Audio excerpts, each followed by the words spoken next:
የሴት ልጅ ግርዛት ጎጂ ባህል አይደለም መቀጠል አለበት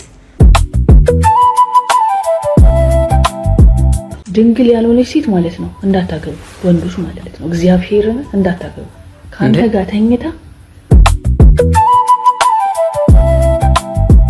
ድንግልናሽን በስንት እድሜ ያጣሽ ከአንድ አመት በፊት በ18 አመቴ ማርያምን የምሬና በ16 አንቺ ጋር ለመሆን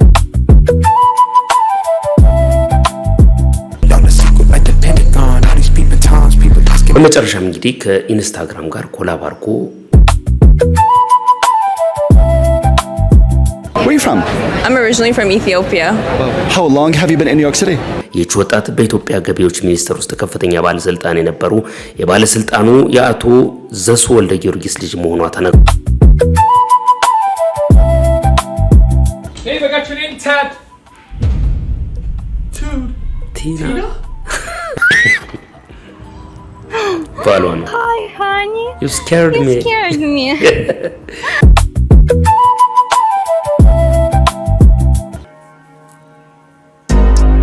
I've been going out of my way for us and I'm not okay. አንድ ቢያቀምሰው ጥሩ ነበር።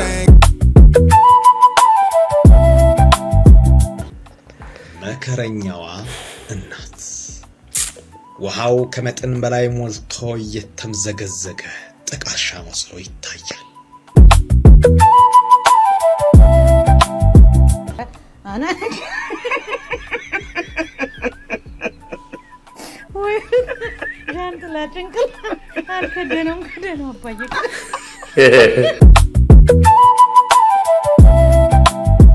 ሴክስ እንኳን ቢያቅተው ኖረዋል እኮ ረጅም አመት ነው። አንድም ደግሞ ላምጣልህ ካንተ ልጅ እንደው ምንድን የምታወራው በጣም ማቃስ ሴት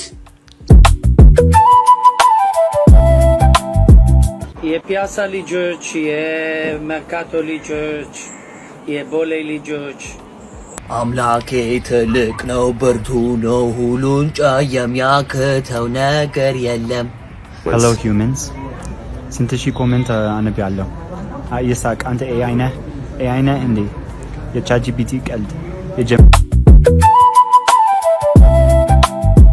እና አላመንኩበትም። እኔ የራሱን አስተያየት ጻፉ እዚህ ላይ ኦፕራውን ፍሬዎች ብለው ኦፕራራት እንደዚህ ተሰማው ባይደው በእነዚህ አይነት ነገር ሚዲያ ላይ ተሰማቱ። እውነት ከሆነ ይቺ ሴት የፍትህ አካላት ይዘዋት አስፈላጊውን ጥያቄ በመጠየቅ ተጠርጣሪውን የመያዝ ኃላፊነት አለባቸው።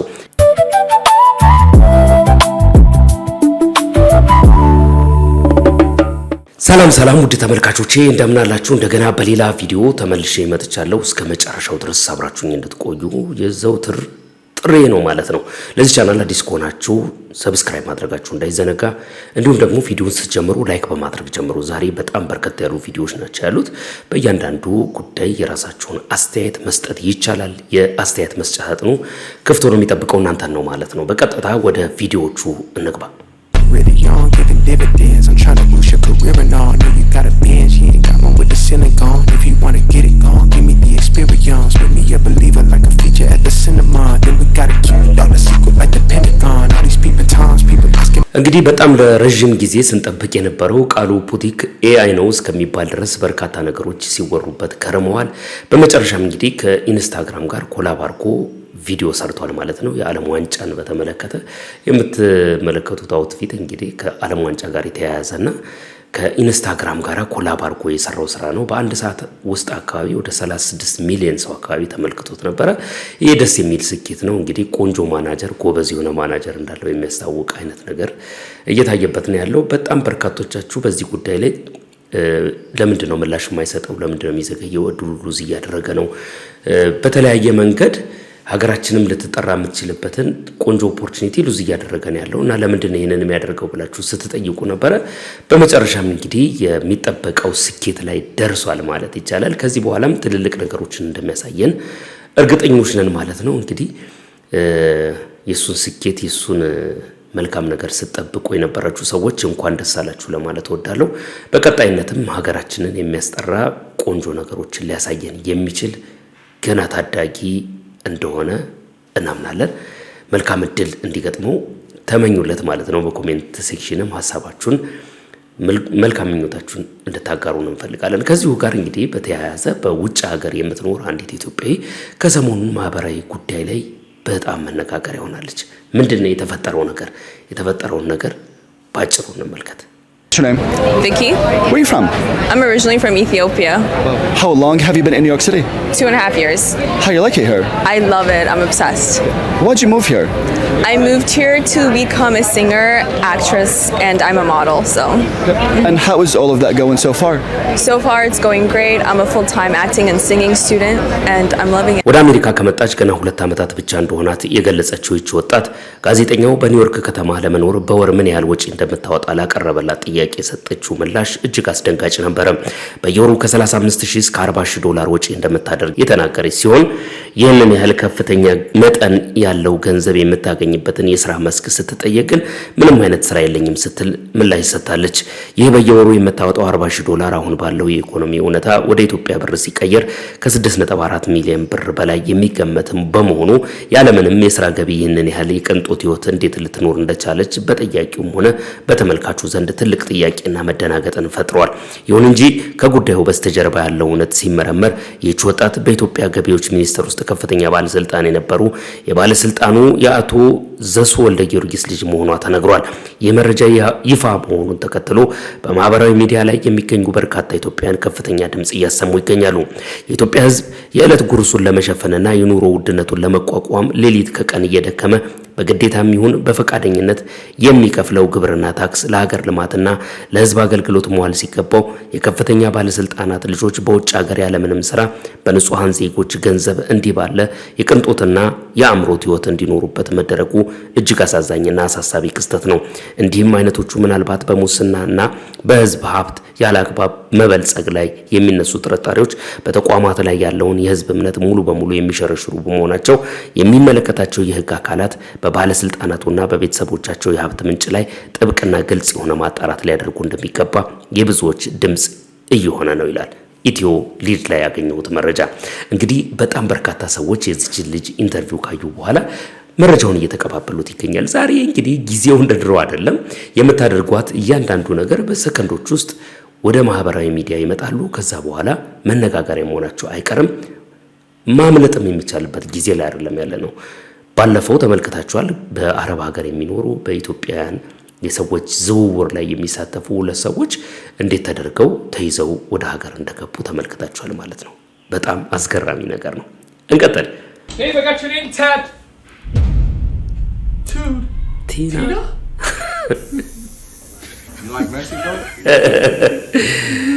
እንግዲህ ሚስቱን ስም ተነቅሶ ወደ ቤት ሲገባ ቲና ብሎ ተነቅሶ ሲገባ እሷ ከሌላ ወንድ ጋር አሸሸ ገዳሚ ላይ ናትና ይሄድና በትላንትናው ዕለት ያው የአርጀንቲናና የስፔን የዓለም ዋንጫ ጨዋታ ነበር አለ። እሱን በማስመልከት አርጀንቲና አስብሎታል ማለት ነው። የብዙዎች እኛም ሀገር የምናውቃቸው ሰዎች አሉ አርሴናልን አርሴ ብለው ተነቅሰው መጨረሻ ላይ ጉዳዩ አልሆን ሲላቸው ምን ብለው እንደተነቀሱ የምታውቁት ነገር ነው ማለት ነው። እንግዲህ ለሀብት ብለው የሚያገቡ ገንዘብን ተመልክተው የሚያገቡ በተለይ ደግሞ ትልልቅ ሰዎችንና በመልክ የማይጣጣሙ ሰዎች በፍጹም የማይጠበቁ ሰዎችን የሚያገቡ ሰዎች የሚገጥማቸው ይሄ ነው ብለው ሰሞኑን በጣም በከፍተኛ ሁኔታ ቪዲዮ እየሰሩ ነው። ይሄን ቪዲዮ ተመልከቱት። Hi, honey. You scared me. Thank you for giving me your credit card today. Yeah, I spent a lot. ይህ ነው የጨረሻው ማለት ነው። በእድሜ ትልቅ የሆነ ሰው እጅግ በጣም የማይጠበቅ ሰው ማግባት መጨረሻው እየደነገጡ መኖር ነው ማለት ነው። ባለፈውም አንድ ቪዲዮ አስቃኝቻችኋለሁ። እስኪ ከፕራንክ ጋር በተያያዘ ደግሞ አንድ ያስኩት ቪዲዮ አለ እንመልከት። I've been going out of my way for us and I'm not okay. አንድ ቢያቀምሰው ጥሩ ነበር። Ain't gonna shine all day. Can't wait to see it on your face, girl, you know. Gotta do better than walking out and dodging it. በነገራችን ላይ በእነሱ ፊዚካል ሃራስመንት ነው የሚባለው ብሎ አንድ ሰው ሲያወራ ሰምቻለሁና የማታውቀውን ሰው ወይም ደግሞ ምንም አይነት ትውውቅ የሌለህን ሰው በፕራንክ ሰበብ ሄደህ ማቀፍ መንካት የሆነ መጎንተል ምናምን የምታደርጋቸው ነገሮች በህግ የሚያስጠይቁ ነገሮች እንደሆኑ ሰው ሲናገር ሰምቻለሁና እንዲህ አይነቱ ነገር በፕራንክ ሰበብ አንደኛ በሀገራችንም ደረጃ እንግዳ ተቀባይነትን የሚያጠለሽና ስም አጥፊ የሆነ ተግባር ስለሚሆን በተለይ ደግሞ ከውጭ ዜጎች ጋር በተገናኘ የምትሰሯቸውን ነገሮች ጥንቃቄ ልታደርጉ ይገባል የሚል መልእክት ማስተላለፍ ፈልጋለሁ። እንቀጥል። መከረኛዋ እናት ውሃው ከመጠን በላይ ሞልቶ እየተምዘገዘገ ጥቀርሻ መስሎ ይታያል።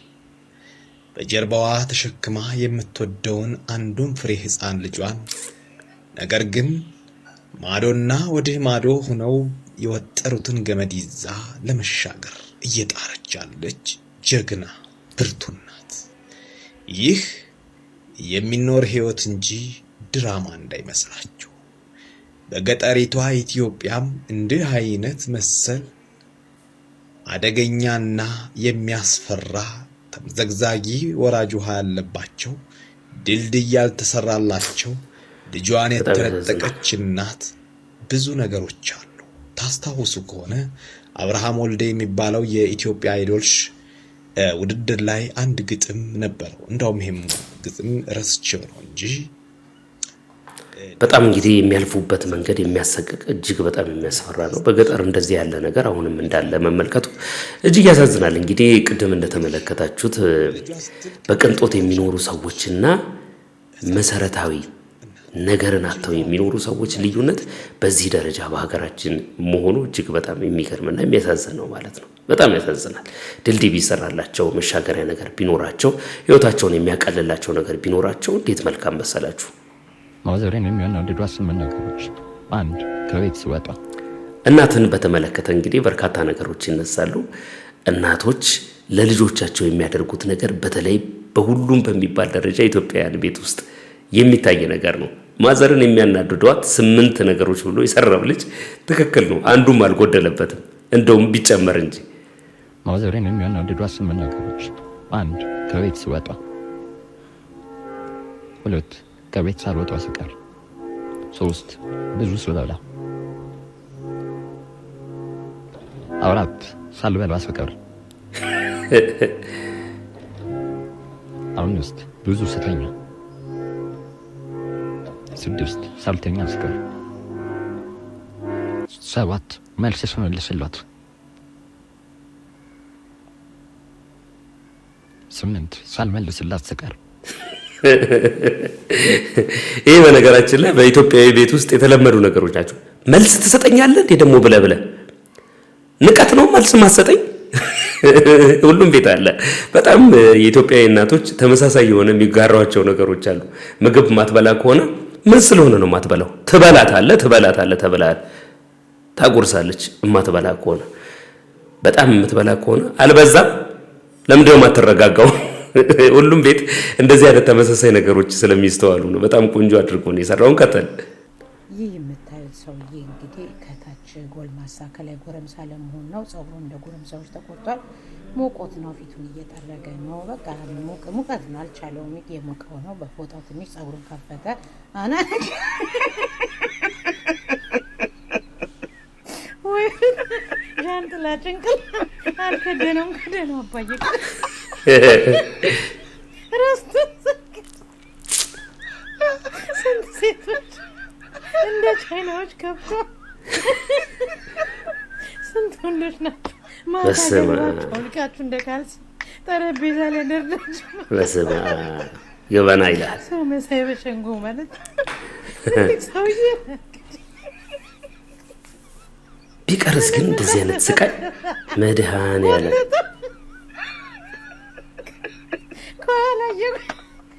ከኋላ በደንብ ዚፑን አዘጋ። በጣም ይገርም ነው። እንደዚህ አይነት ቅሌታ አንዳንዶቹ ከሚስቶቻቸው ሲፋቱ ሚስት ለማስቀር በጣም ስቃዩ ግን አልበዛም? እንደዚህ አይነት ነገር በስመ አብ። ወንዶች በሴቶች የሚጠሉትን የሂውማን ሄር በራሳቸው በሚለጠፍ በዚህ ደረጃ መላጣቸው ላይ ግሎ አስቀብተው እሱ ላይ የሚለጠፍ ጸጉር ደርበው ይንቀሳቀሳሉ። እዚህ ስቴስ ደግሞ የተለመደ በየጸጉር ቤቱ በተለይ ደግሞ ዘመናዊ የሆኑ ጸጉር ቤቶች ውስጥ እንደዚህ አይነት ነገር እየተሰራ ነው። በጣም ነው የሚያሳፍረው በእውነት። ወንድ ልጅ በዚህ ደረጃ ብዙ ሰዎች የራሳቸው የተለያየ አመለካከት አላቸው። የሰዎችን አመለካከት አከብራለሁ፣ ግን በዚህ ደረጃ የሴቶችን ሲያብጠለጥሉና ሲቃወሙ የነበሩ ሰዎች ዛሬ ላይ እነሱ ራሳቸው በዚህ ደረጃ ወጥተው የሚሰሩት ነገር በጣም የሚያሳፍር ነው። የምን ስቃይ ነው? አሁን እሱ እድሜው ሄዷል። በስማ የሴት ልጅ ግርዛት ጎጂ ባህል አይደለም፣ መቀጠል አለበት። ድሮ ሀያቶቻችን ሴት ልጅ ካልተገረዘች ዕቃ ትጨርሳለች፣ ብዙ ነገር ታደርጋለች ሲሉ አይገባኝም ነበር። አሁን ሚዲያ ላይ የማየው ነገር እንዳምን ስላደረገኝ የሴት ልጅ ግርዛት ጎጂ ባህል አይደለም፣ መቀጠል አለበት። ከኔ ጋር የሚስማማ ኮሜንት ላይ ሀሳብ አስተያየቱን መስጠት ይችላል። እንግዲህ ሴቶችን የሚቃወም ነገር ከሰሞኑ በመስራት ማህበራዊ ሚዲያውን ተቆጣጥረውታል ማለት ይቻላል። እንግዲህ እቺ ልጅ የሰራችውን ቪዲዮ ተመልክተው ውስጥ ገብተው እኔ እስከዛሬ ድረስ አንድ ዕቃ ሰብሬ አላቅም፣ ነገር ግን አልተገረዝኩም የሚሉ የሷ ተቃዋሚ የሆኑ ሴቶች ወጥተው እየተናገሩ ነው። በዚህ ጉዳይ ላይ እንግዲህ ሰዎች ከጤና አንፃር በተለያየ መንገድ የሚያስረዷቸው ነገሮች አሉ። እሱን ለባለሙያዎቹ ትተናል። ግን ደግሞ ሴቶችን የሚቃወሙ ሴቶች በዚህ ደረጃ መብዛታቸው ምክንያቱ ምን ይሆን? ምንድነው የሚመስላችሁ እናንተ? እስቲ አንዲት ሴት ደግሞ በሌላ ደረጃ የምትናገረውን በሌላ አቅጣጫ ተመልክተን እንመለስ። ድንግል ያልሆነች ሴት ማለት ነው እንዳታገቡ፣ ወንዶች ማለት ነው እግዚአብሔርን እንዳታገቡ። ካንተ ጋር ተኝታ ድንግልናዋን ስለወሰደባት ሰው ነው የምታሰበው። ክርስቶስን ነው ማለት ድንግል ያልሆነች ሴት በጭራሽ ላንተ አትሆንም፣ በጭራሽ ማለት ነው። ከሴቶች መስማት ይሄንን ያስገርማል። አንድ ልጅ ባለፈው ጊዜ በተደጋጋሚ ቪዲዮን እያመጣን እየተመለከት ነው ነበር። እኔ የሐሳቡ ተቃዋሚ ባልሆንም ወይም ደግሞ ሴት ልጅ በንጽህና መቆየት የለባትም የሚለውን አመለካከት የምደግፍ ሰው ሳልሆን እሱ ይህንን ነገር መናገር አይችልም የሚል አቋም ይዤ ነው ስናገር የነበረው። ልጁ ይህንን ነገር የመናገር ምንም አይነት የሞራል ልዕልና የለውም። ምክንያቱም ከአህያ ጋራ ከእንስሳት ጋራ ስገናኝ ነበር የሚል ሰውዬ ይህንን የመናገር የሞራል ልዕልና የለውም። እሱ የተናገረውን ነገር ከሌላ ሰው ብንሰማው ትክክል ሊሆን የሚችልባቸው አግባቦች አሉ የሚል ነገር ጠቅሼ አልፌያለሁ። በአጠቃላይ ግን ከሴቶች ይሄም ነገር እየመጣ ነው። ምናልባት ሴት ልጅ በተለያየ መንገድ እነዚህን ነገሮች ሉዝ ልታደርግ የምትችልባቸው በጣም በርካታ ነገሮች አሉ። ባለሙያዎች በዚህ ነገር ላይ ትንታኔ ሊሰጡ ይገባል። የሚያውቋቸውን ነገሮች ቢያሳውቁ ምናልባት ሰዎች ይህንን ነገር ከመፈለግ ጋር የተያያዘውን ከዚህ ነገር ጋር የተያያዘውን ነገር ሊያቆሙት ይችላሉ የሚል አመለካከት አለኝ። እናንተ ግን በዚህ ጉዳይ ላይ ምን ትላላችሁ? እስቲ ወንድ ልጅ ድንግል ያልሆነች ሴት በፍጹም ማግባት የለበትም ነው የምትሉት ወይስ ደግሞ እንደ ኮንዲሽኑ ይወሰናል ትላላችሁ? ሐሳባችሁን እስቲ ያጋሩ። ድንግልናሽን በስንት እድሜ ነው ያጣሽው? ከአንድ ዓመት በፊት በ18 ዓመቴ ማርያምን የምሬና በ16 አንቺ ጋር ለመሆን አንድ ወንድ ልጅ በወር ስንት ብር መስራት አለበት? እስከ 10 ሚሊዮን በወር። ያ እኔን ቀብረር አርግቶ ዘና አርግቶ ካልኖረ ምን ለኔ ወንድ አይደለም። ልክስክስ መሆን ማለት ወይንም ርካሽ መሆን ማለት ላይክ እንደነሱ መሆን ማለት ነው። ለዚህ ደግሞ በቂ ምክንያት አለኝ። ልብ ብላችሁ ካዳመጣችኋቸው ድንግልናችሁን ወይንም ክብረ ንጽህናችሁን ያጣችሁት በስንት ዓመታችሁ ነው ሲባሉ አንገት የሚያስደፋ የሚያሳፍር ቢሆንም እነሱ ግን በኩራት አንገታቸውን ቀና አድርገው እየሳቁ በ16 እና በ18 ዓመታችን ነው ያጣነው አሉ። በነገራችን ላይ ያ እድሜያቸው ድንግልናቸውን ያጡበት ነው። ከዛ በኋላ አስቡት ከስንቱ ጋር እንደተጋደሙ። በጣም የገረመኝና ይህንን ቪዲዮ በዋነኝነት እንድሰራ ያደረገኝ ደግሞ ለሁለተኛው ጥያቄ የመለሱት መልስ ነው። አንድ ወንድ ከናንተ ጋር ለመሆን ምን ያህል የወር ገቢ ሊኖረው ይገባል ሲባሉ የመለሱትን መልስ ሰምታችኋል። አንዷ 10 ሚሊዮን አለች፣ አንዷ ደግሞ አንቀባሮ ካላኖረኝ ምን ወንድ ተባለ አለች። እነዚህ ልጆች ድንግል ሆነው ወይንም ክብረ ንጽህናቸውን ጠብቀው ከማንም ጋር ሳይጋደሙ ሳይልከሰከሱ እንደዛ አይነት ወንድ ቢመኙ አይገርመኝም። ነገር ግን ከ16 እና ከ18 ዓመታቸው ጀምሮ ከማንም ጋር እየተጋደሙ ኖረው መጨረሻ ላይ ግን የተመኙት ሚሊዮነር በጣም እነሱን አንቀባሮ የሚያኖር ወንድ መሆኑ ነው በጣም ያናደደኝ። ስለዚህ የምትመኙትን ነገር ለማግኘት ቀድማችሁ እኔ ማን ነኝ ብላችሁ ራሳችሁን አንዳንድ ሴቶች ቼክ አድርጉ። ማንም ገንዘብና ሀብት ስላለው እንደፈለገ እንዲጫወትባችሁ የማትፈቅዱ ክብራችሁን ጠብቃችሁ የምትኖሩ ሴቶች ደግሞ በዚህ አጋጣሚ ለእናንተ ትልቅ ክብር አለኝ። ይህንን ቪዲዮ አድርሱልኝ። አመሰግናለሁ። እንግዲህ ነውርን በአደባባይ እወቁልኝ፣ ነውሬን እወቁልኝ፣ ነውሬ እውቅና ሊሰጠው ይገባል፣ ነውሬ በጣም የተሻለ ነውር ነው የሚሉ በጣም ነውረኛ ሰዎች ማህበራዊ ሚዲያ ላይ መብዛታቸው ምን ያህል የዘቀጠ አይነት ማህበረሰብ ወይም ደግሞ ትውልድ እየመጣ እንደሆነ የሚያሳይ ነው ማለት ነው። ባለፈው ይሄንን ቪዲዮ አስመልክቻችኋለሁ። ትላንትና አንድ ቪዲዮ ተመለከትኩኝ፣ አንድ ኮሜንት ተመለከትኩኝ። እንደዚህ አይነት ባለጌዎችን ለምን ታመጣለህ አለ። በምን ታውቋቸዋላችሁ? በምንስ ትለያላችሁ? በምንስ ምን ደረጃ ላይ እንደደረስን መለየት ትችላላችሁ፣ ማወቅ ትችላላችሁ? በተወሰነ መልኩ ቪዲዮን እንድናየው አድርጌያለሁ፣ ትክክል ነው። ግን ካላያችሁ እንዴት መቃወም ትችላላችሁ? በወሬ ብቻ የሚነገርን ነገር ወሬኛ ለማለት እናንተን የሚያክል ተቃዋሚ የለም። ኮሜንት የምትሰጡ ሰዎችን በመሰረቱ እኔ ጋር ኮሜንት የምትሰጡ ቤተሰቦችን ሳላደንቃችሁ አላልፍም። በጣም ጨዋነት በተሞላበት በጣም ስነ ስርዓት ባለው መንገድ ኮሜንታችሁን በኮሜንት መስጫ ሳጥን ውስጥ ስታስቀምጡ ተመልክቻለሁ። እጅግ በጣም ለዚህም አመሰግናችኋለሁ። ግን እንደዚህ ያሉ ባለጌዎች፣ ነውረኞች ስራቸው የሚታወቀውና የሚገለጠው እኛ ስናመጣቸው ወይም ደግሞ ማህበራዊ ሚዲያ ላይ እኮ ኢን ሚሊየንስ ተመልካች ኢን ሚሊየንስ ተከታይ ያላቸው ናቸው። ስለዚህ ይህንን ጉዳይ ለማወቅና ለመጠንቀቅ በተወሰነ መልኩ ማየቱ ተገቢ ነው ብዬ ስለማምን ነው። እንደተመለሰላችሁ እርግጠኛ ነኝ። ሴክስ እንኳን ቢያቅተው ኖረዋል እኮ ረጅም ዓመት። እኔ አንድም ደግሞ ላምጣልህ ካንተ ልጅ እንደው ምንድን ነው የምታወራው? በጣም የማውቃት ሴት 6 ወልዳለች። ስኳር በሽታ መጣ ሰውየው።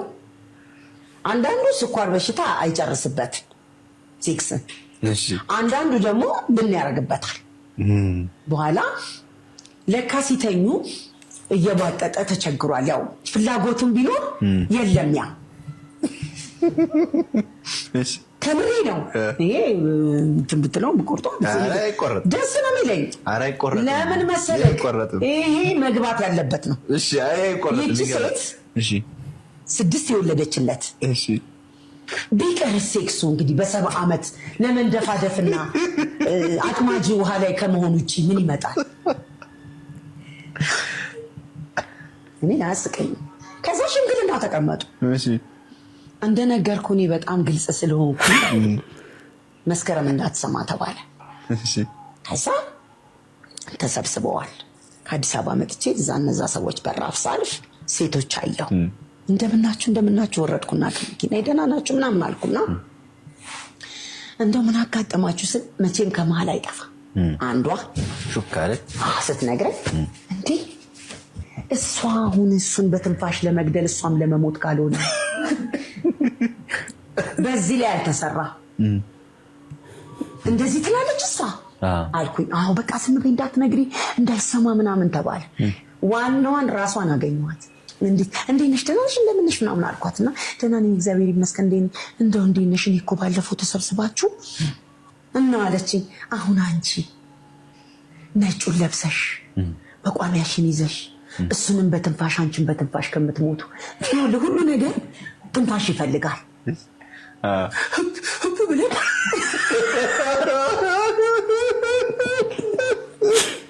እውነቴን እኮ ነው። ትንፋሽ ይፈልጋል። እኔ በነገራችሁ ላይ በጣም ጠቃሚ ነገሮችን አንስታለች እቺ ሴት። ብዙ ሰዎች በኮሜንት ሴክሽን ላይ የምትናገሩት ሙሉን ኢንተርቪው ያላያችሁና የተቆረጠ ቪዲዮ ያያችሁ ሰዎች ናቸው። አንዳንድ ኢምፖርታንት የሆኑ ነገሮች ከእድሜ አንፃር እኛ ሀገር ላይ አንዳንዱ ነገር ስላልተነገረ እንደ ነውር ተቆጥሮ አድገናል። ብዙዎቻችን የዚህ ጉዳይ ዕውቀት ትምህርት በተለያየ መንገድ ሳናገኛ ደግነን ብዬ ነው ማስበውና አሁን ከቅርብ ጊዜ ወዲህ ማህበራዊ ሚዲያውም እያስተዋወቀን ስላለ እንጂ እንደዚህ ያሉ ልምዳቸውን የሚያካፍሉ ደህና ሰዎች ቢኖሩ እንደውም ጥሩ ነበረ ብዬ ነው ማምነው። እንደ ባለጌ እንደሆነ ነገር የምታዩ ሰዎች ስነ ስርዓት ያዙ። መጀመሪያ ትክክለኛውን ነገር ማድመጡ ተገቢ ነው ብዬ ስለማምን ነው። የሰማችሁ ሰዎች እንግዲህ ታውቃላችሁ ስለ ኢንተርቪው። እኔ ምለው እኔና ይሄ እንሽላሊት የሚያመሳስለን ነገር አለ መልካችን እዚህ እንደዚህ አድርጌ ስለምቀርጸው እኮ ነው ቪዲዮውን እንጂ አሁን ለምሳሌ እንደዚህ ቀጥታ ባደርገው ማለት ነው ምንም ያመሳስለን ነገር የለም። ተውስተሳሱ አይ ቲንክ እንደዚህ አድርጌ ስቀርጸው ብዙ ጊዜ በዚህ በኩል ስለሆነ እንደዚህ አድርጌ ስለማወራ ለዛ ነው የሚመሳሰል የመሰለው እንጂ እንደዚህ ስታረጉ ምንም ያመሳስለን ነገር የለም። ይሄኛው ደግሞ ይሁት ይሄ ምን መሰላችሁ የሚባለው መጎልጠም ነው የሚባለው። በጣም ጎበዝ አርቲስት ነው ባይዚ አካውንቱ ሜንሽን አደርገዋለሁ። መጎልጠም ማለት ምን ማለት መሰላችሁ? የሆነ የፊታችሁን ምስል ይሆንና ከዛ ግን የተጋነነ ይሆናል አስቂኝ ተደርጎ ይሳላል። በጣም ነው የወደድኩት። እኔን መሳል ከባድ ይመስለኝ ነበር ግን አፓራንትሊ ያን ያክል ከባድ ነው። ጎልጥሞ መሳል ማለት ነው። በነገራችሁ ላይ ከሰሞኑን በማህበራዊ ሚዲያ ላይ ከሚጋሩት ቪዲዮዎች መካከል አንደኛው የሱ ነው። ሽንቱን ሲሸና በባኞ ቤት ውስጥ የተቀረጸ ቪዲዮ ይዛ የሰራንበትን ገንዘብ ላለመክፈል እንዲሁም ደግሞ ነርሶቹን ለማስጨነቅ ጥረት እያደረገች ያለች ሴት አለች ብሎ አጋርቶ ነበረ። ከሱ ጋር በተያያዘ እንዳለመታደል ሆኖ ትላንትና ማታ ላይ ቪዲዮ ይዤ አልመጣሁኝም። አንድ ቪዲዮ አለው ከዛ ጉዳይ ጋር በተያያዘ መልስ ሰጥቷል ብዬ ያልኩበትን ቪዲዮ አሁን እንድትሰሙት ፈልጋለሁ። ስሙትና እንመለስ። ሽንታችንን ስንሸና የተያዘው ቪዲዮ ጉዳይ ላይ የተወሰነ ማብራሪያ ለመስጠት ነው እና የመጀመሪያ ጥያቄ ለምን አትከሷትም ነው። እሱን ሳላስበው ቀርቼ አይደለም፣ ግን ሴትዮዋ አሜሪካ ነው ያለችው። ታማሚው ፔሸንቷ ብቻ ነች እዚህ ያለችው። ፔሸንቷን መክሰስ ኢምፖሲብል የሆነ ነገር። ከዛ በኋላ ነርሳ ማነው ሰራተኛ ነች፣ ከዛ ነርሶቹ አሉ አለ። ማንን ትከሳላችሁ? አንድ ሁለተኛው ነገር ያው ቪዲዮውን እንደዚህ አወጣለሁ ምናምን የምትለው ያለችው ሊወጣብኝ ይችላል ምናምን የምትለው ገንዘቡን ላለመክፈል ነው። ይገባኝ፣ ግን ገንዘቡ አለመከፈሉ at the end of the day እኛን አይደለም የሚጎዳው። ኢንፎርሜሽኑ ከሌሎች ሆም ኬር ኤጀንሲዎች ጋር ሼር መደረጉ አይቀርም። ሄዶ ራሷን ነው የሚጎዳው። የትኛውም ኤጀንሲ አይዘውም ነው ኬዙ። ነርሶቹ ግን ኢንዲፔንደንትሊ ሊይዙት ይችላሉ ስለማያውቁ። ለምሳሌ አይ እዚህ ሰሚት አጆር አካባቢ የሆነ ኬዝ አለ ስትባሉ ዘላችሁ ብትይዙ በኋላ ላይ ቪዲዮ ይዤባችኋለሁ ነው የምትባሉት እና ደግሞ አይከፈላችሁም። ከዛ ውጭ እንዳልኩት ነው፣ ምንም የሚያሳፍረኝ ነገር የለም። እኔ ሁሉም ሰው እንደሚሸናው ነው ይሸናል። ሎጂካል የሆነ ጭቅላት ያለው ሰው ቪዲዮን አያወጣውም ብላችሁ ታስባላችሁ። ግን ቪዲዮን ላለማውጣት ሎጂካል ኢናፍ የሆነ ሰው ሲጀመርም አይቀርጸውም ነበር። ስለዚህ አይታወቅም። ሁሉም ሰው ተመሳሳይ የሆነ ሜንታል ስቴቢሊቲ አለው ማለት አለ። ዞሮ ግን ምንም ህይወቴ ውስጥ የሚያመጣው ችግር የለም። ታየብኝም አልታየብኝም ምንም ችግር የለም። ሁሉም ሰው እንደሚሸናው ነው የሸናውት የሚለው ነገር ትክክል። መቼም እንደዚህ አይነት ስነ ምግባር የጎደላቸው ሰዎች የሚያደርጓቸው ነገሮች የአንዳንድ ሰዎችን ቤትና ህይወት እንደሚበጠብጡ የታወቀ ነው። ይህ ሊታረም የሚገባውና ትክክለኛ ያልሆነ ነገር እንደሆነ ማወቅ አለባችሁ። ቀድሜ የምናገረውም ለዛ ነው ብሏል። በትክክል የፒያሳ ልጆች፣ የመርካቶ ልጆች፣ የቦሌ ልጆች፣ የ4 ኪሎ፣ የ6 ኪሎ፣ የሾላ፣ የመገናኛ ባካችሁ ንቻዎት ፎሎ አርጉልኝ ከቻላችሁት ደስ ይላል። ፓቬል አንተም ደግሞ አንድ ነገር ልትነግራችሁ ትፈልጋለህ? ችግር አለ። ለወሬ እኮ ምን ዋጋውናለ? ችግር የለም። ሰላም ናችሁ ወይ? የአዲስ አበባ ልጆች፣ የወላይታ ልጆች፣ የጎንደር ልጆች፣ በጠቅላላ የኢትዮጵያ ልጆች፣ የሀገራችን ልጆች ደግሞ በጠቅላላ ነው ያሉት። እግዚአብሔር ሁሉም በታሰቡት እግዚአብሔር ያሰከላችሁ ያኖራችሁ ለዘላለም። ፎሎ አርጉለት። ፎሎ አርጉ። ዋናው ፎሎ አርጉ። በጣም ሰሞኑን እንደዚህ አይነት ቪዲዮዎች ማህበራዊ ሚዲያ ላይ በስተዋል። ብዙ ሰዎች ከኤአይ ጋር እያያያዙ ነውና ኤአይ ነው ይባላል። ይሄንን ቪዲዮ ተመልከቱት አሁን እስቲ። አምላኬ ትልቅ ነው ብርቱ ነው ሁሉን ቻይ የሚያክተው ነገር የለም። አምላኬ ትልቅ ነው ብርቱ ነው ሁሉን ቻይ የሚያክተው ነገር የለም። በመጀመሪያ ዓለም ሲሰራ በቃሉ ብቻ ሕይወትን ዘራ። ዝናብ አዝንቦ አጠፋ ለምን። እንግዲህ ይህን ተመልክታችኋል። እኔ የማውቃቸው በደንብ የሚታወቁ ማህበራዊ ሚዲያ ላይ ሲሰሩ የሰነበቱ የማውቃቸው ልጆች አሉ። ማለት እንደ ቤተሰብ መተው የኖሩና አማርኛም በደንብ አቀላጥፈው የሚናገሩ። ከነሱ ውስጥ ደግሞ አንድ ሌላ ከነሱ ውጪ ሌላ በዚህ ጉዳይ እየሰለቸውና የታከተው በጣም በርካታ ብዙ ሺህ ኮሜንቶችን አንብቤያለሁ። ኤአይ ነህ እያሉኝ ነው ብሎ ምላሽ ሰጥቷል። ወጥቶ አማራችሁት ማለት ነው። እስቲ ተመልከቱት። Hello humans ስንት ሺህ ኮሜንት አንብቤያለሁ። ይሳቅ አንተ ኤአይ ነህ እንዴ? የቻትጂፒቲ ቀልድ፣ የጀሚናይ ድምጽ። ኤአይ ቡና ይጠጣል። ኤአይ ቡና ይጠጣል። ኤአይ እሳት ይነካል። ኤአይ ውሃ ይጠጣል። ኤአይ ስራ ይሰራል። ይሄን አይታችሁ አሁንስ ኤአይ ነኝ ወይ? ብዙ ሰዎች በተለይ ደግሞ በማንነታቸው በትክክለኛ በዚህ ምድር ላይ ኤግዚስት ያደረጉ ሰዎች ሆነው ለሚነሳባቸው አንዳንድ ነገር የሚሰጡት ምላሽ ከዚህ የተሻለ አይሆንም ከዚህ በኋላ። ምክንያቱም ኤአይውና ዋናውን መለየት ስላቃተ ማለት ነው። ለማንኛውም ይሳቅ ኤአይ አይደለም፣ በዚህ ምድር ላይ ኤግዚስት ያደረገ ሰው ነው፣ የሚታወቅ ሰው ነው ማለት ነው።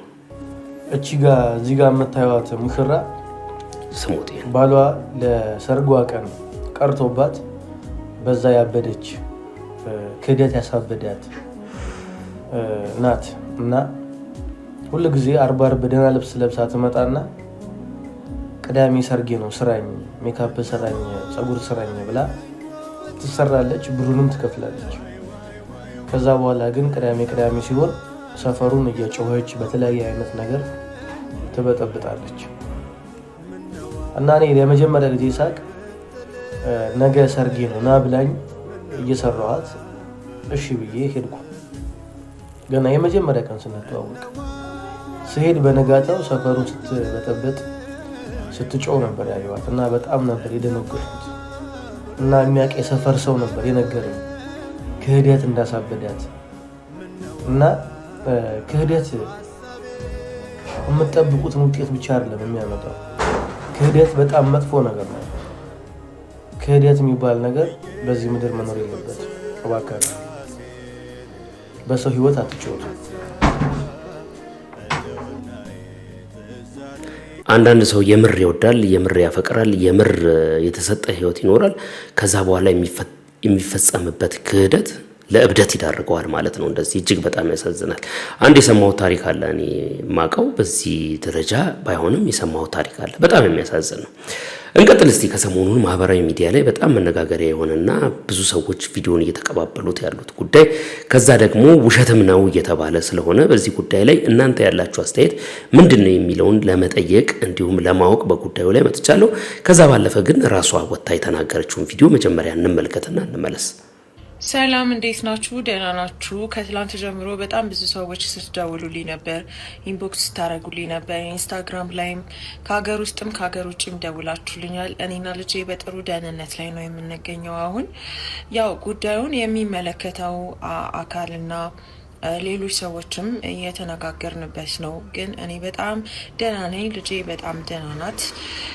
እግዚአብሔር ይመስገን ስላሰባችሁልኝ ነገር በጠቅላላ አመሰግናለሁ እናንተ ከጎኔ ስላላችሁ ስላበረታችሁኝ አይዞሽ ስላላችሁኝ እግዚአብሔር ያክብርልኝ ሁላችሁንም አመሰግናለሁ ደህና ነን እኛ በጣም እንግዲህ ይሄ በትላንትና ዕለት የለቀቀችው ቪዲዮ ነው ብዙ ሰዎች እየተቀባበሉት ነው ራሷ በአንደበቷ ወጣ የተናገረችው ነገር ነው ምናልባትም ከሰሞኑን እንጠብቃለን ማንነቱን ትናገራለች ግን በተለያዩ ሰዎች ዘንድ ተቃውሞ እያስከተለ ያለው የሷ በቪዲዮ ወጥቶ የተናገረችው ነገር ወይም ደግሞ የፖስተችው ኢንስታግራም ላይ የሚያጋራችው ነገር ብዙ ሰዎች እንዲነጋገሩበት አድርጓል ልጅቷ ትኩረት ፈላጊ ናት ያንን ትኩረት ስለምትፈልግ አቴንሽን ሲክ ማድረጓ ነው ስለዚህ ልትጠየቅም ይገባታል በትክክል እየተከታተላት ያለ ሰው ካለና ልጇን በዚህ ደረጃ የሚፈልጋት እንደዚህ ያደርግብሻል የሚላት ሰው ካለ እንደዚህ ሊያደርግብኝ የሚፈልግ ሰው አለ ግን ማንነቱን አልናገርም ብሎ ማለት የተለያዩ ነገሮችን ከመፈለግ አንፃር ትኩረት ከመሻት እንዲሁም ደግሞ በዚህ ደረጃ የቀዘቀዘውን የሶሻል ሚዲያ አልጎሪዝም ለማነቃነቅ የሚደረግ ነገር ነው ብለው የሚናገሩ በጣም ብዙ ሰዎች ተመልክቻለሁ ከነሱ ውስጥ እንግዲህ አንዳንድ ነገሩን ሚዛናዊ አድርጎ ለማየት የሚጠቅማችሁን ቪዲዮ ይዤላችሁ መጥቻለሁ ከዛ በፊት እቺን አጭር ቪዲዮ እንመልከታት መኖር የጀመርኩት ከወለድኩ በኋላ ነው በቃ ለመኖር አሁን እኮ እሷ ባትኖር ኖሮ ይሄ ዛቻ ለኔ እድል ነበር ምናልባት ከጥቂት ዓመታት በፊት እገልሻለሁ ቢለኝ ራሴን አጥፍቼ ሲኦል ከምሞት ከምገባ ለኔ እንደ ኦፖርቹኒቲ ነበር ወስዶ የዛሬውን ዛቻ ፈሪ ያደረገኝ እናትነቴ ነው ባባ መኖር የጀመርኩት በዚህ 2 ዓመታት ውስጥ ነው በቃ ጥሩ እናት ለመሆን ምናምን እንትን የፈለኩት ህይወቴ ዘራችብኝ ልጄ ናት እግዚአብሔር ማስተር ተስፋ የቆረጥኩ ሳስቸግረው ነው መሰለኝ ልጄ ሰጠኝ ለዛ ነው አሁን እንደዚህ ፈሪ ሆኜ ምናምን እርዱኝ ምናምን ነው እንጂ ከዚህ በፊት እንደዛ ቢለኝ ኖሮ ደስ እያለኝ በደስታ ነበር የምለው ስለዚህ መርዱኝ ምናምን አይደለም እንግዲህ ነው የትላንትናው ቪዲዮ በእነን ተከትሎ በጣም ብዙ ሰዎች የራሳቸውን አስተያየት እየሰጡ ነው ከዛ ውስጥ አንደኛው የሳባ አባት ነው እንስማውና እንመለስ ገዛ አያቴ ተደፍሬ ነው የወጣሁት እቺ ልጅ እንግዲህ እንደምታዩት በራሷ ቲክቶክ ገጽ ላይ ነው ትናንትና አንድ በጣም ታዋቂ የሆነ ሰው ጾታዊ ጥቃትና በልጄ ልጄ እያስፈራራኝ ነው ምናምን ስለሆነ አንድ በመወደውና በማምና ጓደኛዬ ነው የነገር ሊፖስት ያደረኩት ያ ነገር ከተፖስተ ደህና አይደለም የሚል ነገር ነው ይዘቱ። እሱ ብቻ አይደለም ከዛ በኋላ ምን ታለች ሴፉ የሬዲዮ ጣቢያ ላይ ደግሞ ትደውልና ደግሞ አያቴም ደፍሮኝ ነበር ምናምን ታለች። ከዛ ፊት ደግሞ ቃና ቴሌቪዥን ላይ ደግሞ አይቻለሁ። ቃና ላይ ደግሞ ሄዳ ባሏ የልጇ አባት እንዴት ጥሏት እንደደባትና እንዴት ተቃይታ እንዳለፈች ነው የሚናገረው። እኔ በጣም የሚገርመኝ ነገር አሁን ላይ የምጠራጠረው ነገር ምንድነው ሰውየው ራሱ እያስፈራሽው እንዳይሆን ነው የምልሽ። ሰውየው ራሱ እያስፈራሽው እንዳይሆን ሆን ብለሽ የሆነ ቪዲዮ ይዘሽበታል ሰውየው ታዋቂ ነው ምናምን ነገር በቃ እንጂ አንቺ አያትሽ ደፍሮሽ ባልሽ ልጅ ጥሎብሽ ሄዶ አሁን ወንድ ደግሞ አስፈራርቶሽ ደግሞ በሚቀጥለው ዓመት 29 ዓመቴ ነው ምናምን ነገር መጣፍ ይሸጣሉልሻል። እና ሁለት ነገር ነው ወይ መጣፉን ይሸጥልሽ ነው ሲቀጥል ደግሞ የትኛው ውበትሽ ነው የዚህኛው እንደዚህ አያትሽ ባልሽ የሆነ ታዋቂ ሰው ምናምን የሚረባረቡብሽ አንድ እጅ እኮ ብቻውን አያጨበጭብም የሆነ ችግር አለብሽ ማለት ነው። እኔ የሚታየኝ እንደዛ ነው። ስለዚህ የቤተሰባዊ መስተጋብር አታፍርሺ።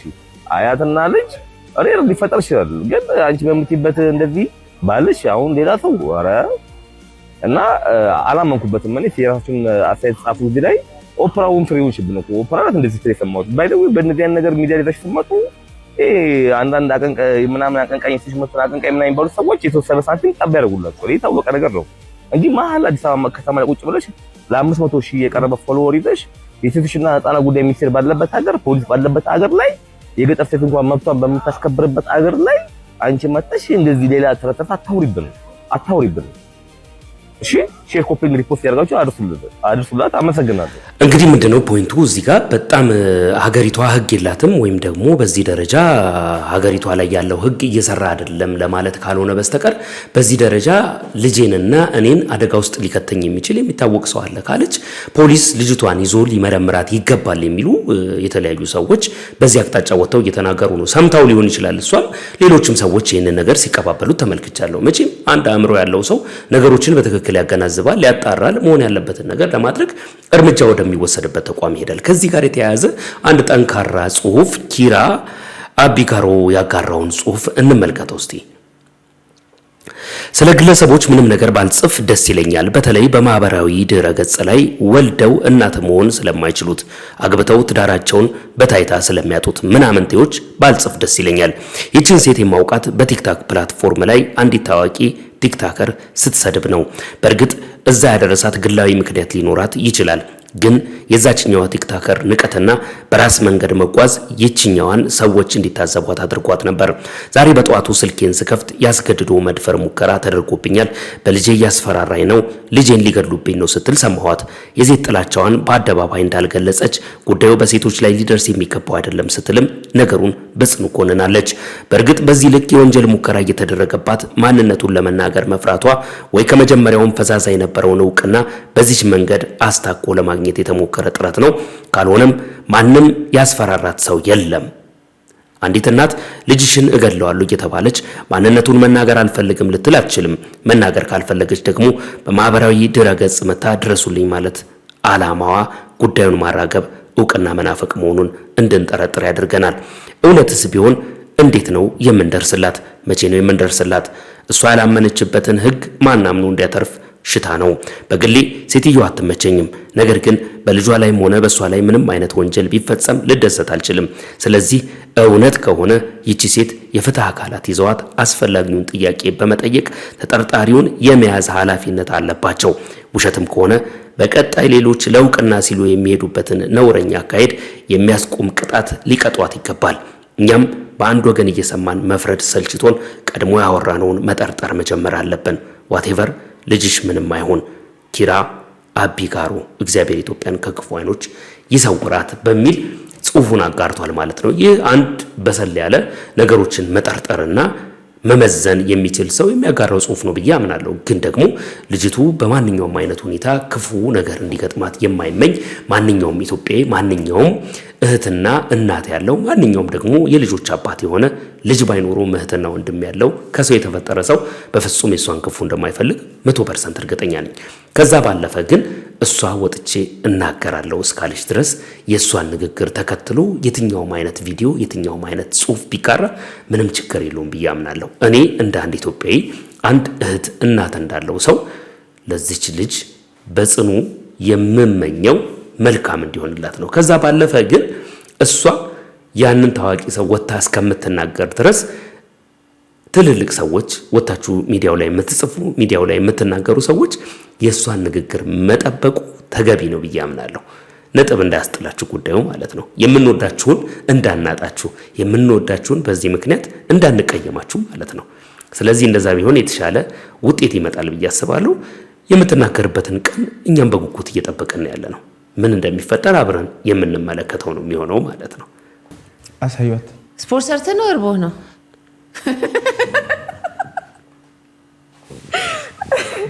በገዛ ቆንጨራዬ ነው የገደሉኝ። እርቦህ ነው? ይርብሃል ቢሮ፣ ይጠማሃል ቢሮ፣ ይጨንቅሃል ቢሮ፣ ሁሉም እንደዛውን ማቻል ነው ዘንድሮ። ዝጋ አንተ ዝጋ። እርቦህ ነው? እርቦህ ነው? ከአንተ ጋር አውራም በቃኝ። እኔ ራስ ኮሚቴ ያደረገኝ ባንዴ። እርቦህ ነው? እኔ እርቦህ እኔ ግን አራበኝም። ካላመንሽኝ አሁን በልቼ የመጣሁትን እርጥብ ነው በልቼ የመጣሁት ልነግርሽ ይችላል። እኔ ሲክስ ፓክ ያለው ሁሉ እርቦት ነው። ሲክስ ፓክ የሚመጣው በመራብ ነው የሚመጣው። ሲክስ ፓክ አይቼኮ ነው። እርቦ አንዳንድ ፕሮፌሽናሎች እንደሱ ሲሰሩ በርግጥ ባይዘው ኮንዲሽን ከሌለ ይርባል። አንተን ነው ሰዎች እንትን የሆነች እምብርቴ አቆራረጡ ትክክል አይደለም ስትወለድ። አዎ ዝም ብለው ነው ጊዜ ስላልነበራቸው በአንድ እጃቸው ነው የቋጠሩት እና በጣም እንደዚህ አብጣለች ወደ ውጭ ወጥቶ። አዎ በነገራችሁ ላይ እዚህ ላይ ከአምልሰት ጋር ያለው የያሲኖ ጨዋታ ነው። በቃ እንደ ማንኛውም ጨዋታ ነው። ምናልባት እሷ ታዋቂ ከመሆኗ ጋር ተያይዞ የቴዲ አፍሮ ባለቤት ከመሆኗ ጋር ተያይዞ ወይም ደግሞ እንዲሁ በጥላቻ ተነሳስተው ሊያወሩ የሚችሉ ብዙ ሰዎች እንዳሉ አስባለሁ። በቃ ጨዋታ ነው። አንድ ሚዲያ ላይ ያለ ፖድካስት ላይ እኮ ከዚህ በላይ ወሬ ይወራል እኮ። በቃ ለቀልድ ነው፣ ጨዋታ ነው። ጋብዘዋለች። የሚጫወቱበትን ጨዋታ ያደምቃል ብላ ያሰበችውን ነገር መጠቀም መብቷ ነው። ምናልባት አልዘለፈችውም። ሁሉም ሰው ሲክስ ፓክ የሚያወጣው ተርቦ ነው አላለችም። ግን አንዳንድ ፕሮፌሽናሎች ሲያወሩ ሰምቻለሁ ብላ ተናግራለች። አንዳንድ ሰዎች የሚናገሯቸውን ነገሮች ሁሉ እየወሰዳችሁ ከሆነ ነገር ጋር ለማያያዝ ከእውቅናቸው ጋር ተያይዞ እናንተ እነሱ ላይ ተለጥፋችሁ ታዋቂ ለመሆን አሊያም ደግሞ የሚናገሩትን ነገር ሁሉ ከስህተት አንግል መውሰዱ ተገቢ ነው ብዬ አላምንም። በቃ ጨዋታ ነው። ሚዲያ ላይ ጋብዘዋለች። ጨዋታዬን ያደምቅልኛል ብላ የምታስባቸውን ነገሮች ሁሉ እየተጠቀመች ነው ያለችው። በዚህ አቅጣጫ ለምን የእሷን ንግግር መውሰድ እንዳልፈለጋችሁ አልገባኝም። ኔጌቲቭ የሆነውን ነገር ትታችሁ ፖዚቲቭን በመቀበል የጨዋታው ድምቀት አንድ አካል መሆን ነው እንጂ ከዛ ባለፈ የሚነሱ ነገሮች ትክክል ናቸው ብዬ አላምንም። እንግዲህ ከሰሞኑን የእሸቱ መለሰ ጉዳይ አንደኛው ነው ማህበራዊ ሚዲያውን እያነጋገረ ያለ። እሸቱ መለሰ አውቆ ነው ውሸቱን ነው በዚህ ደረጃ እሱ ሊቸገር የሚችልበት ምንም አይነት ምክንያት የለም። በዩቲዩብ ደህና አድርጎ ሰርቷል። በጣም በርካታ ህፃናቶችንም በዚህ ምክንያት የገቢ ምንጩ አድርጎ የሰነበተ ሰውዬ ዛሬ ቸግሮኛል የሚለው ውሸቱን ነው የሚሉ የተለያዩ ሰዎች በማህበራዊ ሚዲያ ላይ ወጥተው እየሰሩ ነው ቪዲዮ። አንዳንድ ሰዎች ከሰሯቸው ቪዲዮዎች ውስጥ ፖዚቲቭን መመልከቱም ጥሩ ነው። ከዛ ባለፈም ደግሞ የሚናገሯቸው ጠንካራ ነገሮች ሁሉ ትክክል ናቸው ብሎ መቀበልም ተገቢ አይደለም ብዬ አምናለሁ። እስቲ የሚነሱትን ነገሮች እንስማ። ዩቲዩብ ቻናላችን አሁን ላይ በኢኮኖሚ ደረጃ ሰርቫይቭ ማድረግ አቅቶታል።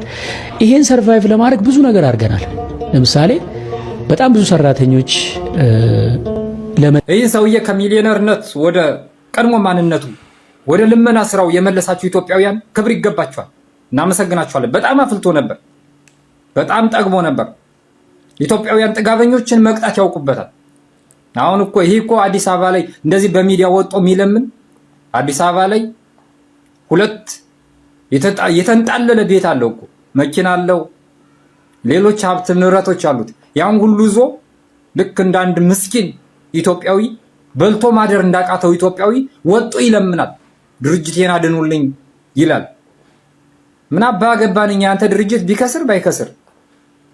ሌሎች ስንት የሚረዱ ኢትዮጵያውያን ስንት በልቶ ማደር ያቃታቸው ምስኪኖች እያሉ አንተም ከነሱ ጋር እኩል ወጣ ትለምናለህ። ሌሎች ደግሞ አሉ እንደው ወዛው ከጀመራችሁ ላይ ቀር ብዙ ወጣቶች አሉ በጣም የጠገቡ ግራቸውን አንስተው ኑ ምን ሸናባችሁ ነን ያሉ በእኛ ሰው ሆነው ነገር ግን የድሮ ማንነታቸውን የድሮ ድህነታቸውን የድሮ ልመናቸውን ረስተው መርሐባ እንዴት ናችሁ? አልሐምዱሊላህ ደህና ነኝ። ዳጋታሚ ጠዋት ከእንቅልፌ ስነሳ ኮሜዲያን እሸቱ መለሰ ከስር ያለው የሚል ዜና ሰርቶ ከዛ በዩቲዩብ ለቆ አየሁትና ሙሉ አንድምታውን ለማየት ሞከርኩኝ። በአሁኑ ላይ ግን እሸቱ መለሰ በጣም ምን ወደህ የምናከብርህ የወጣቶች ምሳሌ ነህ። ግን ችግርህን ኪሳራህን በመናገር ይልቅ በመናገር ያጣሃቸውን ነገሮች በደንብ ልዘረዝርልህ እፈልጋለሁ። ከአንተ በላይ አውቄ አይደለም ወይንም ከአንተ በላይ የተሸየ አይደለም። ግን በኪሳራ ካለፉ ሰዎች መካከል አንዱ ስለሆንኩኝ በህይወትም በብዙ ነገር አይቼ ስለነበር እንዴት እንዳለፍኳቸው ትምህርት ከሆነም ለሌላውም ትምህርት ከሆነ ልንገርህ። የመጀመሪያ ነገር ሁለት ነገር በቢዝነስ ለሰዎች አይነገርም። በተለይ ቢዝነስ ላይ ሰዎች ስትራቴጂክ ኮሚኒኬሽን ወይንም ማን ነው ስለኔ ሊመለከት የሚገባው ሊሰማ የሚገባው ማን ነው የሚለውን ለይተን ማወቅ አለብን። አንደኛው ስኬታችንን ነው። ስኬታችንን ለሁሉም ሰው መንገር አስፈላጊ እንዳልሆነ ከኛ ከእስልምና ሐዲስና እንዲሁም ደግሞ ከተለያዩ የቢዝነስ ፊሎሶፈሮች ማየት ይችላል። ስኬትን ስትናገር ሰዎች ሁሉ ነገር ያለህ መስለው ጠላት ነው የምታፈራው፣ ወዳጅ ብቻ አታፈራም፣ ስጋት ነው የምታፈራው። በዛው መጠን ደግሞ ኪሳራም ስታሳውቅ ኪሳራ ስትናገር የሚገርም ነገር በሰዎች ዘንድ ይሄ ሪፑቴሽን ካፒታል ወይንም በሰዎች ዘንድ ያለህን ታማኝነት ዋጋ ታጣለህ። ከዚህ በኋላ እሸቱ መለሰ ለምሳሌ ሰው በቃ ደሃ ነው ከስሯል ብሎ ብቻ አይደለም የሚያይ። ይሄን ዜና አብሮ የሚሰሙ ማን አሉ መሰለህ? ባንከሮች አሉ፣ ባንኮች አሉ። አንተ ለምሳሌ ሊያበድሩ የሚችሉ ለወደፊት ከአንተ ጋር ሊሰሩ የሚችሉ ፓርትነሮችን ወይም የተለያየ የቢዝነስ አካላት ወይንም የተለያየ ስቶክ ሆልደርስ ወይንም የተለያየ ሰዎች ይህን ነገር ይሰማሉ። ሲሰሙ ከዚህ በኋላ አንተን በጥንቃቄና ኤጁኬሽን በሆነ መንገድ ነው የሚከታተሉ። በቀላሉ ብድር አታ ከዚህ በፊት እሸቱ መለሰ ሲባል ሰዎች ፓራዶ ምናምን ሊያበድሩ ይችላሉ፣ ባንኮች ምናምን። አሁን ግን አያበድሩም። ይህን መናገር የለብህም፣ መናገርም አልነበረብህም። ትርፍህንም ኪሳራህንም መናገር አልነበረብህም። ሲጀመር ታስታውስ ከሆነ የዛሬ ዓመት ተኩል ወይ 2 ዓመት ይመስለኛል ስለ መኪናና ስለ ሀብት በጣም ሰርተህ ነበረ። ይገባኛል። እኔም ዩቲዩበር ስለነበርኩኝ ዩቲዩበር በልበል ተናገር፣ በቃ ሚስጥር የለም ድብቅ የለም፣ ሆድ ቀዳዳ ነው፣ የምትዘረግፋለህ፣ በቃ ትናገራለህ። ሰዎችን የመከርክ ሊሆን ይችላል፣ ሰዎችን የጠቀምክ መስሎ ሊሆን ይችላል፣ ግን ቬሪ ሮንግ ነው። ይሄን በደንብ አታል። ለዚህ ነው ምሁራኖች ሲናገሩ ኮንትሮል ዘ ናሬቲቭስ ቢፎር ዘ ናሬቲቭስ ኮንትሮልስ ዩ። የሰዎችን አስተሳሰብ ቀድመህ ወይም የሰዎች የሚሉትን ነገር ቀድመህ ካልተቆጣጠርክ እነሱ የሚሉት ነገር ወይም የሚያስቡት ነገር አንተን ይቆጣጠሩሃል ማለት። ስለዚህ አንተ ለሐሜተኛ ራስን አሳልፈ ሰጠ፣ ለዋልጌ ራስን አሳልፈ ሰጠ፣ ለማይጠቅማቸው ሰዎች አሳልፈ ሰጠ። ኪሳራ እኮ አይነገርም። ኪሳራ አስፈላጊ ከሆነ ለሚመለከታቸው የድርሻ አካላት፣ ለሚመለከታቸው ባንኮች፣ ለሚመለከታቸው እዳ አንተ ላለብህ ሰዎች ለነሱ እንዲህ ብለህ ነው ማስረዳት የሚጠበቅብህ እንጂ በፍጹም ተሳስተሃል። በዚህ አጋጣሚ እንድታነበው የምመክርህ መጽሐፍ ዘ አርት ኦፍ ዋር የሚል መጽሐፍ አለ። ዘ አርት ኦፍ ዋር። ዘ አርት ኦፍ ዋር ካለው አንዱ ህጉ መሰረት ምን እንደሆነ ታውቃለህ? በድክመትህ ወቅት ጠንካራ ሁን፣ በጥንካሬ ወቅት ደካማ ሁን የሚል ህግ አለ። ይህንን በደንብ አድርገህ ስማ መለሰ እሸቱ። ሌላኛው ስለ ሰራተኞች ተናግራል እንደተበተኑ። ሰራተኞች እኮ ቤተሰብ አላቸው፣ ልጆች አላቸው፣ እናት አባት አላቸው። ይህን ሲሰሙ ምን ይሰማቸዋል? ፍርሃት፣ ድንጋጤ። ጓደኞቻቸውስ? ፍርሃት፣ ድንጋጤ። እነሱ እርግጠኛ ነኝ ከአንተ ለቀናል ብለው አያወሩም ለሰው። ምክንያቱም የተከበርክ ሰው የተወደድክ ሰው ስለሆን ከአንተ ጋር መስራት ለእነሱ በጣም ትልቅ ፖርትፌሎ ነው። ያንን ግን እንዲያጡ አድርጋል። ያን ታሳቢ ማድረግ አለብህ። ኪሳራ ስታውጅ እኮ እዛ አንተ ጋር የምትሰራ እናት ልጇ አንተ እንደከሰር ስትናገር የምትደነግጡ ድንጋጤ አለ እና በፍጹም እሸቱ መለሰ ኪሳራህን መናገር በሌለበት ወቅትና በሌለበት ሰዓት የክራይስ ማኔጅመንት ዲሲፕሊንን ጥሰህ ክራይስ ማኔጅመንትን ወይንም እንዴት ነው ነገሮችን መልሼ የመጣብኝን አደጋ መልሼ አስተካክዬ ወደ ተሻለ ሁኔታ የምቀይረው የሚለውን ሳታዘጋጅ ወይንም ሰዎችን በዛ መልክ ለማስተማር እኔ እንዲከስር ያለው ግን ከዚህ ኪሳራ እየወጣሁበት ያለው መንገድ በዚህ መልክ ነው፣ ይሄ እናንተ ተጠቀሙ ተማሩበት ብትል ሰዎች ይማሩበታል። በቃ ከስር ያለው ህንፃ ለቅቅ ያለው እንደዚህ አድርግ ያለው ሰዋት ምን ይጠቀማል ሰው? ምን አንተስ ምን ተቀበል? ምን ነገ ተነገ ወዲያ በሰዎች ዘንድ ያለህን አመለካከት ሲያዩ ወይኔ እሸቱ እንዲሉ ነው። ይሄ ተሳስተዋል። በእውነት ይሄ አውቄን የሰራሁት ሰዎች ለመታዘብ ነው ብለህ ሌላ ቪዲዮ ብትሰራበት ይሻላል። ወንድማዊ ምክሬ ነው። አይመኒታ ነው። አንዳንድ ሰዎች በዚህ ደረጃ ይናገራሉ። ሌሎች ደግሞ የራሳቸውን አስተያየት ካስቀመጡ በኋላ የሚነሳባቸውን ትችትና የተለያየ ነገር ተመልክተው ወጥቶ በዚህ መልክም የተናገሩ አሉ። እንስማ። እሺ አባቴ ይቅርታ፣ በቃ ሶሪ ነው የምንለኛ። በቃ ገብቷል አይደለ? ምክንያቱም አንተ እኮ በጣም ሚሊዮን ቪው በነበረ ሰዓት እኮ ምንም ለኛ አዲስ ነገር የለም። ለአንተ አሁን በዚህ ሰዓት የቆመው ረብጣ የሚገባው ገንዘብ ነው እንጂ ሌላ የተፈጠረ ነገር የለም። ልክ ሀገር እንደወደቀ አታስመስለው። ህዝብ ደግሞ የሥራህ ነጸብራቅ ነው። ገብቷል አይደለ? አንተ ሰው እማያይህ ይመስልሃል እና አንተ በቃ ጭንቅላትህ በጣም ስማርት ሆኖ ይሰማሃል። ግን አንተን ደግሞ የሚረዳ ዜጋ እንዳለ ማወቅ አለብህ። ገብቷል አይደለ? ፕራዶ እየነዳ በእግሩ ሜዳውን ህዝብ እርዱኝ ታደጉኝ ማለት ይከብዳል። አንተ እኮ በዩቲዩብ እኮ ሰክሰስፉል ከሚባሉት ሰዎች አንዱ ነህ። የሰራህ ሰው ነህ። አንተን ምን ታደገው በምን ሁኔታ ነው? ሸቀለህ ስትመጣ እኮ ነው መናቀኛ። ዛሬ ላይ ታደጉኝ የምትለው ምን ገጥሞ ነው? የትኛውም ዩቲዩበር እኮ ኢትዮጵያ ውስጥ እንዳንተ ሰክሰስፉል አልነበረም።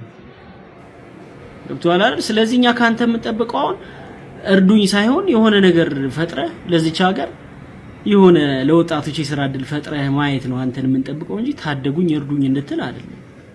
ፕራዶ እየነዳ በጣም ደልቀቅ ያለ ላይፍ እየመራህ 40 ምናምን ነው ስንት ሰራተኛ።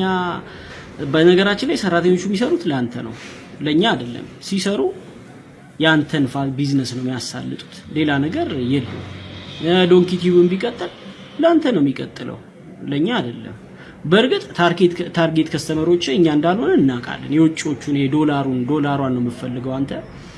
እነሱም ግን እንደው ቢነቁ ከልጆች ከሆነ እዛ ውጪ ስትረስ ካለው ላይፍ ቀንሰው ስለሆነ የሚሰጡት ልክ የጽድቅ ስራ እንደምትሰራ አታስመስለው። አንተ እኮ ያንተ ልጅ የማያየውን ቪዲዮ ነው አይደለ ለሌሎች ሰው ልጆች የምትሸጠው ዩቲዩብ ላይ። ያንተ ልጅ አያይም እንደዚህ አይነት ቪዲዮ አይደለ? ዋሸን አልዋሸንም አይደል እንዴ? ስለዚህ ሁሉ ነገር ደግሞ በስፖንሰር አይኮን። አንተ እኮ ሸቀልክ በቃ። ስለዚህ ሰውም ይነቃል። እንግዲህ እሱ በዩቲዩብ በደንብ እንደሰራ እናውቃለን። በደንብ የተለያዩ ዩቲዩቦችም አሉት። ጥሩ ነገሮች ሰርቷል። የሚታወቅ ነገር ነው።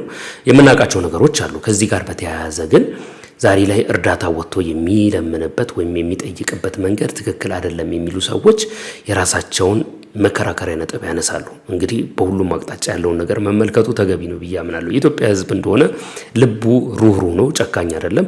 አንዳንድ የሚነሱ ነገሮችን በቅንነት ይመለከታል። ስለዚህ ከዚህ ጋር በተያያዘ ጉዳዩን በጥልቀት ከማየት ይልቅ በየዋህነት ተመልክቶ የሚያደርጋቸውን ነገሮች ለማስቆም ጥረት የሚያደርጉ ብዙ ሰዎች አሉ። ስለዚህ እናንተም እንደ አንድ ኢትዮጵያዊ ሀገሩን እንደሚወድ ከዜጋው ጋር የተሳካ ህብረት እንዳለው ሰው ማየት የሚገባችሁ ነገር እንድታዩ ይገባል ማለት ነው።